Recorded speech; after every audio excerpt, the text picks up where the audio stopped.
Okay guys, I just want to give you a quick rundown on all the tools I use to carve these pumpkins. First and foremost, I suppose we start with a Dremel. This is the model I use. I picked it up on Marketplace for 20 bucks.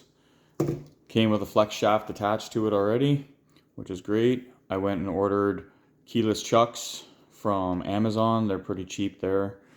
You can get them anywhere though.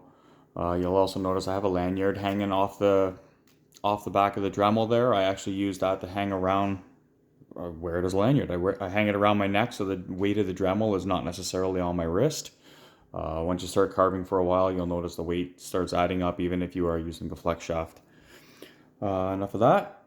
Get into some of the tools. So here, this is all the tools that I use to carve the Violator pumpkin that I just finished up. Got a couple small PCB drill bits, some carbide burrs, and we got some diamond burrs here. I also used, I believe these are silicone carbide. It's a stone anyway. I used a little tiny riffler file, they call them. And then I also used, this is just like a nylon brush for cleaning things up. So these PCB drill bits, you can get them pretty small. Crap. This one here is a 0.5 millimeter. I've had them all the way down to 0.1 millimeters. They break very easily. 0.5 is typically my go-to. The one beside it is a 0.6.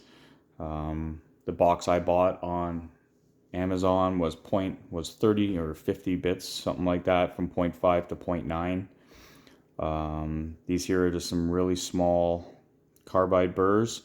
They tear through the paint quite easily, and they make quick work of the foam. So if you got big open areas, get into using these larger ones. They really tear the paint up pretty good, and they chew into the foam. You got to be pretty careful with them. Next up are all my diamond burrs.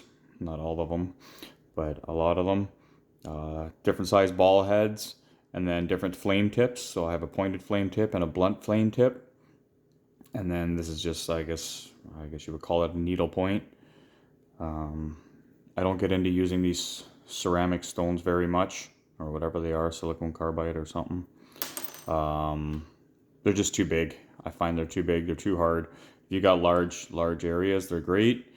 And then these little files, this one here is perfectly round. I have several of them, different shapes and profiles to them, that I use just to clean up the edges. Some of the spots are a little tight and the paint tears and the foam tears a little bit, so I just use these by hand to quickly clean up those edges. This here is the rest of my kit that I built. Just fits into a standard toolbox. So again, here's all my drill bits from 0.5, 6, 7, 8, 9 millimeters. A bunch of stone bits that I don't use very often. Just some random bits from a different set. A couple paintbrushes. You would have seen me using those as I painted the face on the last clown. These are all my carbide burrs, all different profiles and shapes. Some I use, some I don't, but I'd like to have them on hand just in case. And then all my ball tip diamond burrs.